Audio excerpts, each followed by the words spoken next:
ప్రభువులో నడిపించడానికి దేవుడు కృపనిచ్చాడు. గుర్తించిన కొంతమంది సంస్థలు చాలా అవార్డ్స్ ఇచ్చారు మాకు. దానిలో మాకు ఆశ్చర్యపరిచేది లండన్ పార్లమెంట్ భవన్లో old book of record award పొందుకోవడానికి ప్రభు తన కృపను అనుగ్రహించారు. ఆంధ్ర రాష్ట్రంలో క్రిస్టియన్ కమ్యూనిటీ నుండి ఒక యవన సంస్థను గుర్తించి ఇతర దేశములో ఇవ్వడం నిజంగా మేము దేవుని భాగ్యంగా ఎంచుకున్నాం. అలాంటి ఒక చిన్న ప్రాంతంలో చిన్నగా ప్రారంభించి దేశాలకు ఈ సంస్థ వెళ్ళడానికి ప్రభు తన కృపను అనుగ్రహించారు.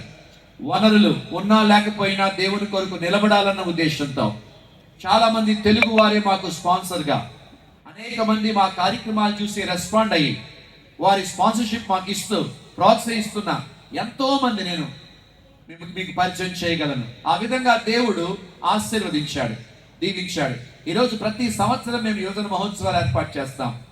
ప్రతి సంవత్సరం ఆయా కార్యక్రమాలు నిర్వర్తిస్తుంటాం.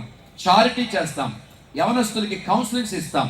వారు మంచి మార్గంలో వెళ్ళాలని, వారి భవిష్యత్తు ఉన్నతంగా ఉండాలని, వారు తెలియక కొన్ని తప్పిదాలు చేస్తున్నారు, వారి కౌన్సిలింగ్స్ ఇచ్చి దేవుని కృపలో దేవునిలో వారిని ఎదిగింప చేయడానికి ప్రభు మాకు కృపను అనుగ్రహిస్తున్నారు. అలా మారు మనసు పొంది రక్షింపబడి పరిచయకు వచ్చిన వారు చాలా మంది CVF లో ఉన్నారు.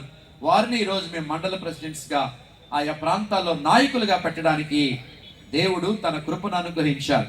కనుక మీరందరూ ప్రార్థించండి. CVF ఫేస్బుక్ ఉంది, CVF ఇండియా యూట్యూబ్ ఛానల్ ఉంది, మరి CVF ఇన్స్టా ఉంది. ఈ సోషల్ మీడియా ద్వారా చాలా కార్యక్రమాలు జరుగుతున్నాయి.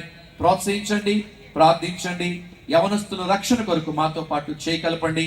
ఇప్పటి వరకు మీరు ఇచ్చిన శ్రేష్టమైన సపోర్ట్ బట్టి మీకు ప్రత్యేక కృతజ్ఞతలు తెలియజేస్తున్నాం. ఈ సమయంలో